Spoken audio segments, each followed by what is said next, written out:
Oiê, vamos falar de Estação Padre Miguel? Sejam muito bem-vindos a mais um vídeo, a mais uma explicação. E no vídeo de hoje, pra gente entender um pouco mais do livro O Sol na Cabeça, mas poder analisar especificamente o que a gente tem no conto número 9 dessa obra, nós vamos analisar e entender um pouco do resumo, e a gente também vai ver alguns aspectos importantes, e eu vou falar até mesmo o que eu acho do conto Estação Padre Miguel. Estação Padre Miguel, assim como temos A Viagem, que foi o conto anterior, e também mais pra frente que vamos analisar do conto Sexto, são os contos mais longos que temos da coletânea de contos de O Sol na Cabeça. São mais ou menos da edição do que eu vi, de 13 páginas cada um deles, que cada um conta de aspectos diferentes do que a gente vai ter da relação. Mais uma vez, nós vamos ter que o Giovanni Martins, ele não vai tratar o que a gente tem como o morador da periferia, como produto da periferia. Nós temos ele como uma pessoa ciente da sua situação, que inclusive se aproxima muitas das vezes das pessoas que nem moram na periferia e nas favelas. A gente vai perceber como que a gente tem esse tipo de protagonismo. Nós vamos aqui analisar de fato o que a gente tem de pessoas utilizando drogas, mas perceber que a gente não tem esse uso de drogas como uma coisa que não é nem ficcionalizada, de forma que a gente tenha como uma coisa romantizada, muito menos exagerada, mas muito real. Então a barreira do que é real e do que é fictício acaba se quebrando. E se você quiser ver as anotações que eu fiz a respeito desse conto e também dos outros contos da obra, tem aqui no link embaixo do vídeo, ou você pode escanear esse código QR na tela com a câmera do seu celular. A Estação Padre Miguel é realmente uma estação que a gente tem, que de fato ela existe. Ela também é conhecida como Estação Mocidade, que é uma estação de trem no Rio de Janeiro, que a gente tem localizado também no bairro Padre Miguel, na zona oeste da cidade. O conto vai começar com o narrador explicando que não era mais permitido o uso de crack na região do Vintém. A gente tem que se tem uma proibição por parte dos traficantes, mas que a gente percebe que a venda não deixou de acontecer. Era apenas o uso, porque realmente começou a sair de controle esse uso, porque tinha muito roubo, muita perturbação e muita violência. Então, numa tentativa de amenizar a situação, os próprios traficantes proíbem o uso. O que vai acontecer é que a gente tem o narrador indo com mais um grupo de amigos nessa estação na linha do trem para ficarem sentados fumando maconha. A maior parte do que a gente vai ter esse conto são de fato eles sentados sem passarem por outras regiões que temos na cidade do Rio de Janeiro. O narrador até analisa toda essa situação pensando que ele não lembrava muito certamente onde que não podia usar o crack, mas ele tinha certeza que ali não podia, porque ali era um antigo lugar de uso que várias pessoas se reuniam. Pessoas depois do trabalho, depois da escola, ou antes da escola, ou pessoas que eram moradores de rua e que dava para encontrar um monte de coisa. Desde latinhas que se utilizavam, assim como dejetos humanos e também corpos e algumas coisas que não dava nem para identificar direito. O narrador nem fumava mais direito. O que não deu pra entender muito bem se ele fala da parte do crack ou se ele fala da parte da maconha, do que também tem dos moleques fumando, que também no auge do que temos do uso de crack, ele até fazia piadas de cracudo. Só que aí o que acontece? Quanto mais você começa a ouvir as histórias e mais você conhece a respeito do que acontece com pessoas que ficam viciadas em crack, assim como o próprio narrador, ele começou a ter pena e vontade de chorar. Ele lembra até de uma vez que ele estava num ponto esperando para poder pegar a locomoção e veio uma mulher tentando vender um guarda-chuva, depois ela contando a história que ela abandonou a família em Lagoas, depois ela foi tentar a vida que tem no Rio de Janeiro e que ela tinha uma menina de 9 anos. O problema era que ela era usuária de crack, então várias vezes o marido ia lá de volta na estação, pegava ela para poder depois voltar para casa, batia nela, trancava ela no quarto, mas ela sempre achava um jeito de conseguir sair e poder utilizar mais. Ela começava a chorar e o narrador ficava naquele misto de acreditar ou não acreditar. Então, enquanto ele ficava comovido pela história, ele também tentava contar quantos de dentes ela tinha dentro da boca para ver se realmente ela perdia, porque é uma característica que existe pessoa que usa muito crack de perder os dentes. Ela contava como o marido precisava de uma pessoa melhor e no final das contas chorava e pediu um abraço e abraçou o narrador. O narrador fica muito comovido, como ele não tinha dinheiro, ele dá um baseado falando que aquilo que ele tinha dava para poder conseguir ter pelo menos uma boa viagem. Ele vai voltar então pro que a gente tem dessa história na narrativa, contando como estavam eles e outros 4 amigos inseparáveis, que ele tinha até mesmo a dúvida se aquilo seria inseparável para sempre, que eram os 4, Rodrigo, Felipe, Alan e Thiago. Eles, inclusive, foram passar ali para poder fazer a cabeça, né, ficar fumando um baseado, antes de visitar o Léo, que era uma outra pessoa que tinha do grupo de amigos, que ele tinha acabado de ter uma filha, com também uma das amigas que tinha do grupo, que agora eles também tinham um bebezinho novo. Só que aí eles começam a comentar sobre a qualidade que tinha da maconha da região, falando que um saquinho tinha mudado, que aí, inclusive, aquilo mudava também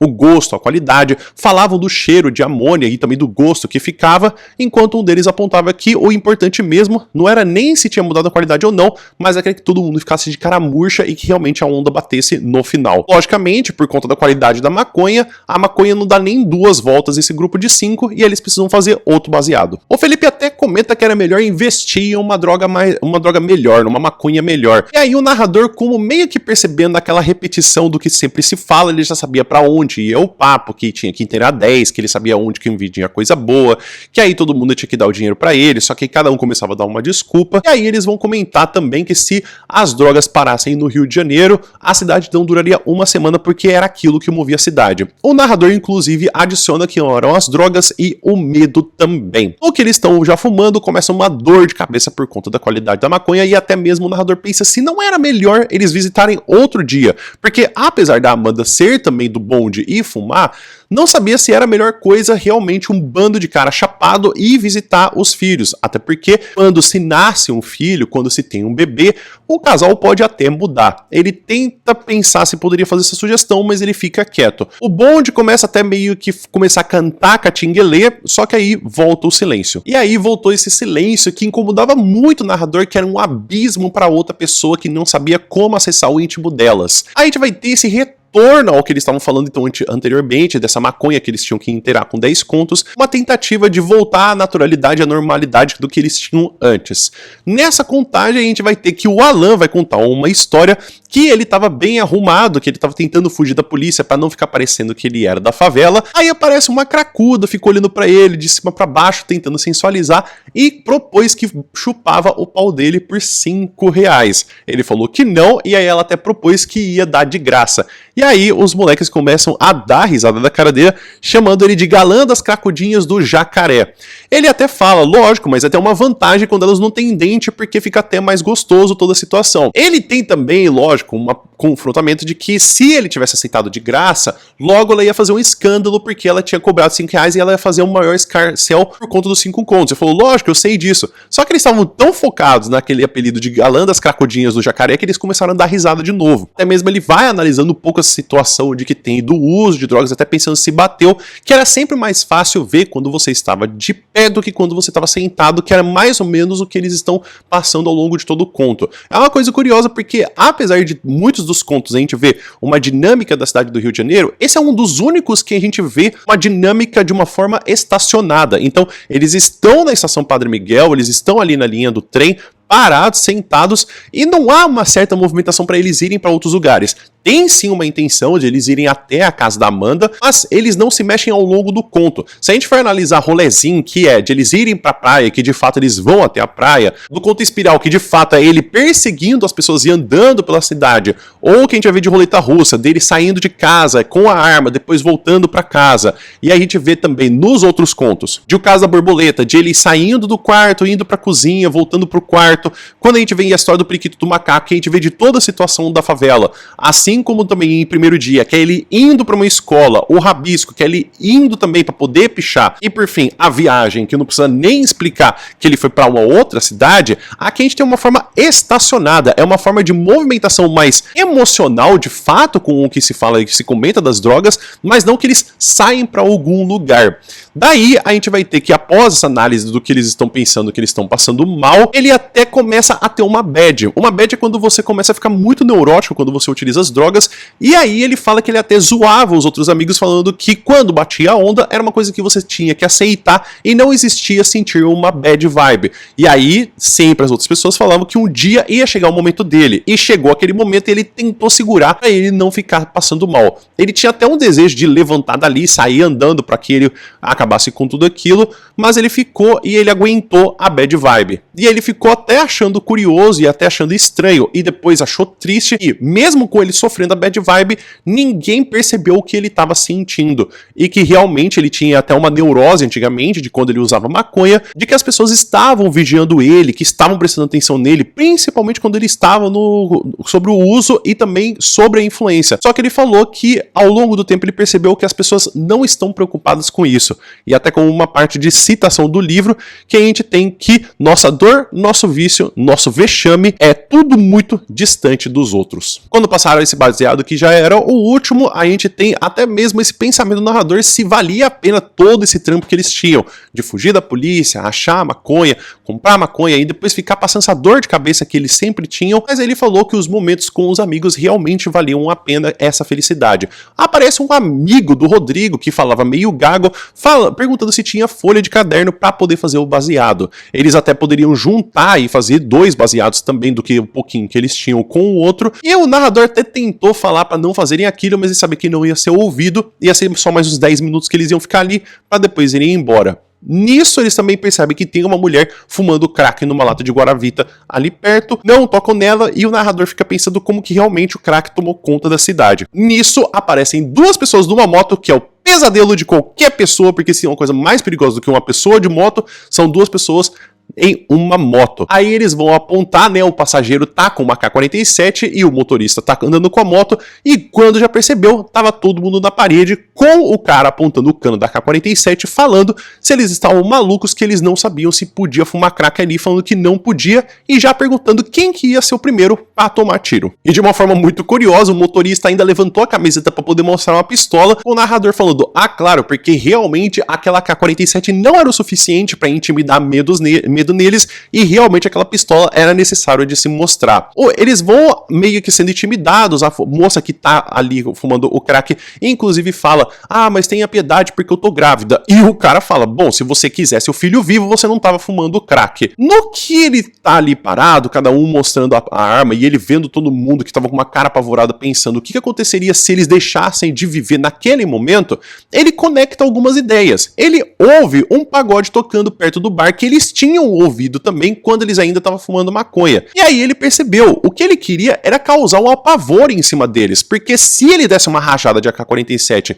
ali, era muito provável que ele pudesse acertar algum morador e também para pegar aquele corpo e levar até a favela ou aquele corpo e desovar, era muito mais trabalho do que realmente só dar um apavoro neles. Então ele tentou se controlar, porque como ele sempre sabia, ele sabia do que fazia, quando ele percebia que a situação era para apavorar, ele começava a soltar um sorriso amarelo de deboche. Então ele tinha que ficar pensando que ele tinha a situação em controle, não ia acontecer nada, mas que ele tinha que representar que ele tinha um certo medo. Então o cara da AK-47 falou que todo mundo tinha que sair correndo, soltou uma rajada de tiro pro alto e todo mundo saiu correndo. Impressionantemente, quem saiu correndo mais rápido foi a mulher grávida, e os amigos dele foram correndo na frente enquanto ele corria atrás, ainda no pensamento. Cara, um dia eu ainda vou escrever essa história. Então, para você poder se interessar como a gente tem desse conto e início dele, eu vou ler aqui algumas partes iniciais do conto da Estação Padre Miguel.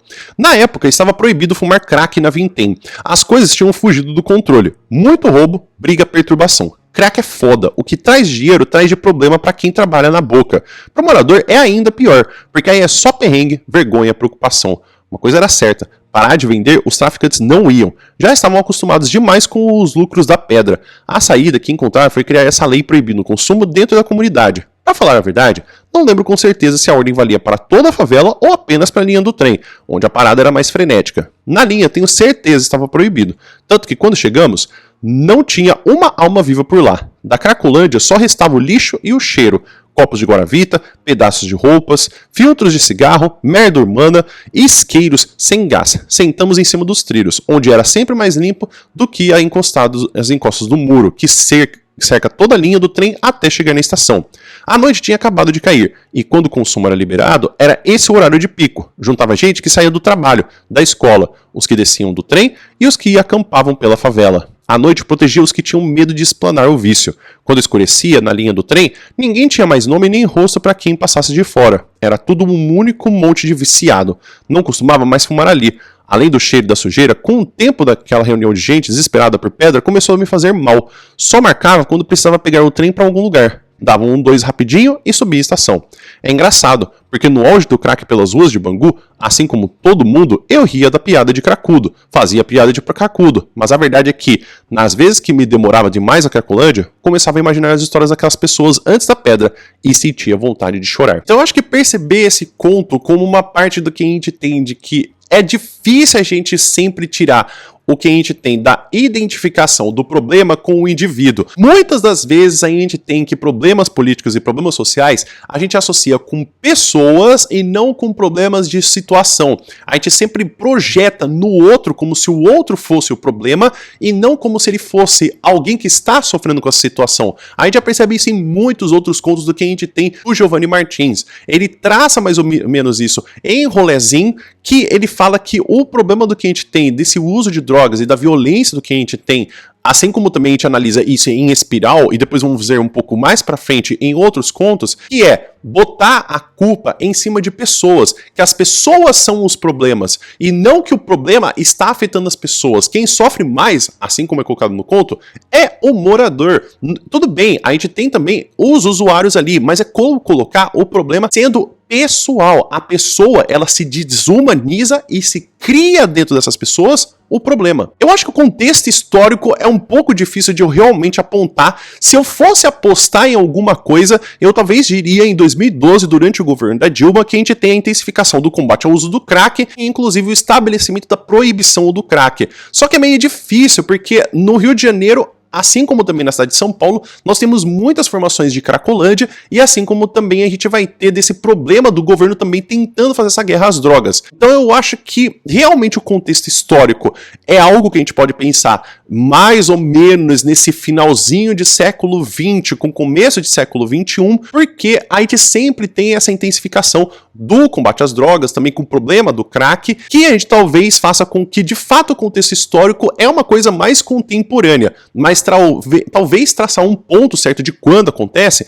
não é o mais importante. A gente percebe que com Giovanni Martins em O Sol na Cabeça, o mais crucial não é quando a gente tem os elementos de realidade, mas que a ficção e a realidade elas se unem ao mesmo tempo para que a gente tenha um olhar mais literário, a gente tenha um olhar mais humano possível com as situações. Alguns elementos são bem importantes do que a gente fala da construção literária, sendo o primeiro deles a interrupção da normalidade. Eu acho que isso não é um segredo para ninguém que vai ler conto ou que vai ler também histórias, mas a gente sempre percebe que histórias não são feitas a partir do momento que a gente sempre tem a mesma coisa acontecendo sempre. Há um tipo de interrupção, alguma coisa que fala, olha, a vida sempre foi assim. Até que um dia acontece algo. A gente percebe que tem o próprio narrador vivendo da mesma forma, então ele vai lá com os amigos, eles conseguem até prever o que vai ser de discussão. Então é sempre essa mesma repetição de monotonia que incomoda o narrador pensando que algo novo poderia acontecer. Eu acho que nesse novo não é nem o fato deles terem sendo abordados, que eles poderiam morrer,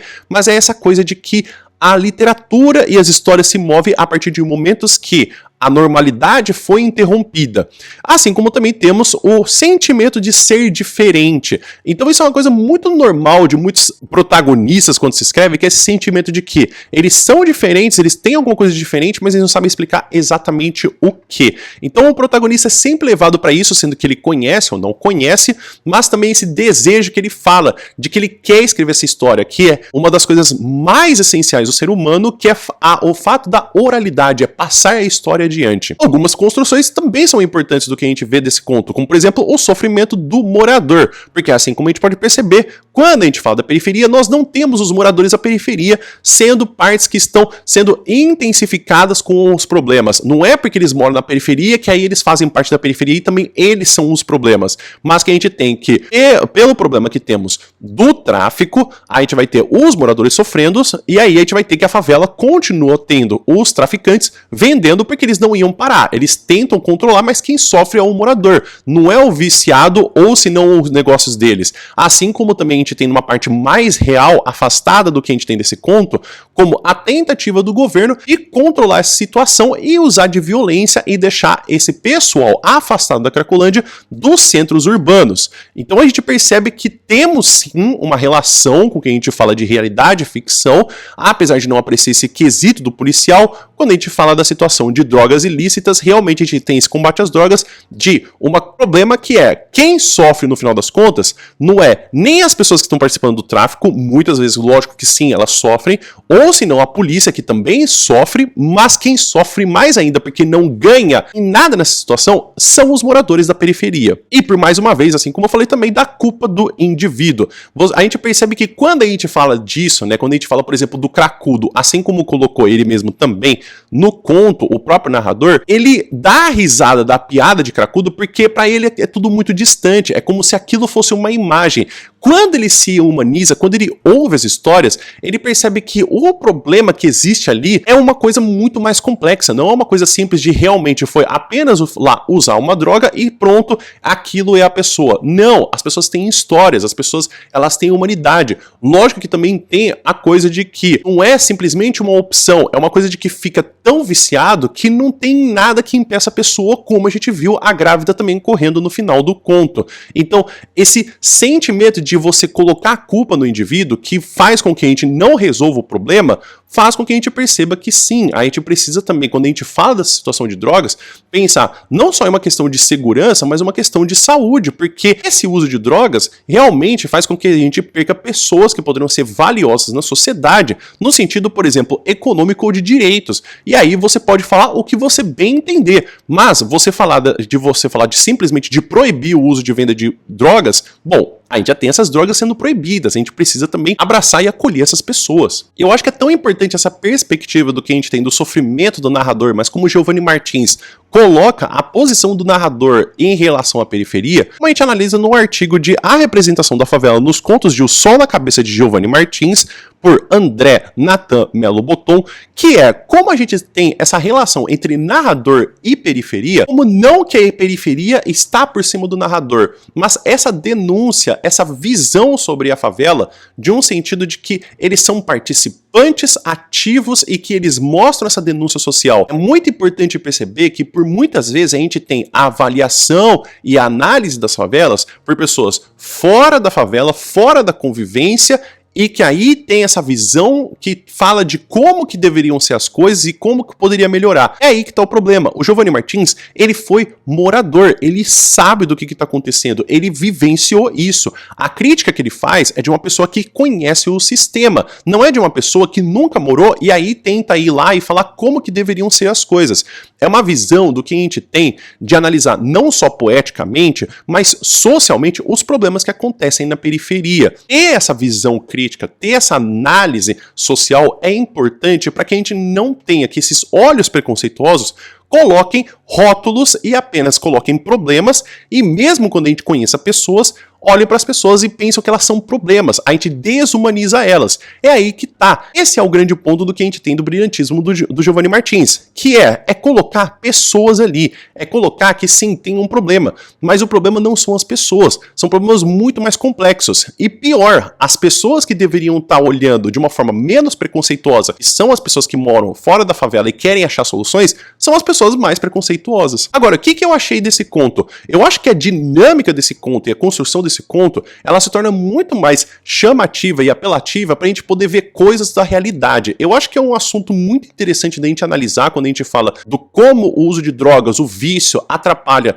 todos os moradores, principalmente os moradores e não só o tráfico, mas é muito difícil esse tipo de assunto. Eu acho que esse é um tipo de assunto que, enquanto você não vivenciar, você não conhecer, você não estudar, a cabeça fica muito retinha falando, droga é ruim, droga faz mal. É aí que tá. Várias drogas realmente causam um vício muito rápido. Outras drogas nem sequer a gente tem como de fato a gente tem tão maldosas. Mas o problema todo é o sistema. Eu acho que tantas pessoas que julgam sem querer conhecer o assunto. As pessoas que moram lá e só tem como a única coisa para poder conseguir fazer, que é a convivência, acabam sofrendo muito mais. Esse tipo de assunto é muito difícil de falar de uso de drogas. Eu acho que ainda mais quando ele coloca sobre o crack, que a todo momento a gente tem notícias sobre Cracolândia, e até mesmo quando eu tô tentando achar sobre o contexto histórico, cara, de novo a gente tem sobre esse ano o aumento de Cracolândias ao redor de São Paulo e do Rio de Janeiro. Então assim, é muito difícil a gente falar desse assunto sem a gente querer ficar falando ou de um lado muito extremista, que é o preconceituoso que fica falando do uso de drogas, falando que eles podem escolher simplesmente não usar, ou se não, as pessoas que convivem e falam, mas isso sempre foi assim, eu não sei o que você tá achando de estranho. Ou até ainda pior, aquelas pessoas que falam, não, tem que abraçar, não, tem que cuidar das pessoas, tem que fazer isso, só que aí são as pessoas mais preconceituosas quando se falam sobre o uso de drogas. É um assunto bem delicado. Eu acho que esse conto ele abre a possibilidade de a gente poder estudar mais sobre as partes da vida real. Eu acho que eu gosto muito de contos assim, que eles apontam situações muito reais e que também trazem essa possibilidade da análise literária também. Então é a literatura te cutucando para ver a realidade. Então é isso, pessoal. Espero que vocês tenham entendido, espero que vocês tenham gostado. Fica aqui então a minha análise a respeito do conto Estação Padre Miguel. Se tem alguma dúvida a respeito desse conto ou de outros contos do livro, escreve aqui nos comentários por gentileza. Para você que está interessado ao longo de todo o livro de ver as outras análises a respeito dos outros contos, tem essa playlist ao qual eu estou analisando todos os contos dentro do livro Sol na Cabeça. Eu falei do contexto geral do livro de coletânea de contos, já falei de Rolezinho, Espiral, Roleta Russa, O Caso da Borboleta, A História do Periquito e do Macaco, Primeiro Dia, O Rabisco, e se você quiser ver o conto anterior a esse, que é A Viagem, tá exatamente aqui nesse vídeo, ou se não, você quer também ver minha análise com resumo, o que eu acho do conto, com também algumas análises de construção literária e também de narrativa, que é o conto chamado O Cego, tem exatamente aqui nesse vídeo para você poder ver comigo. O vídeo vai ficando por aqui. Muito obrigado por todo mundo que ficou até aqui, espero que você tenha um bom dia e a gente se vê no próximo vídeo. Até mais!